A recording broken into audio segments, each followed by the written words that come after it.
Welcome to the Site Comparison Report tutorial. This is Ashley and Chaz with the VGS Dev team. This tutorial will show you how to generate a comparison report which compares multiple events for a single method. This report is currently only available for fetch, frequency, and ground cover. In the Site window, select Reports, Comparisons, then select the available comparison report. The Report Options window will open. You can select several options you want to display on your report depending on the method.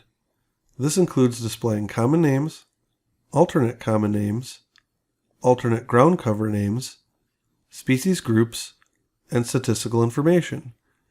If these options will be used for future reporting, select Save as Defaults. To select specific dates or display multiple sites in the report, select Choose next to All Methods for the Current Site Will Be Compared option. The Configure Report Events window will open. Select Add a Site. Navigate to the site, highlight the site name, then click Select. Repeat the process to add another site. Events can be removed from the report by unchecking the box next to the date.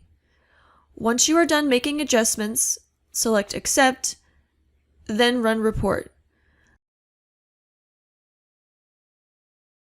The report preview window will open. For more information on report presentation and modification, please see the Reporting Options tutorial. Thank you for watching this tutorial. For user support, please contact the VGS Dev team at vgs.arizona.edu.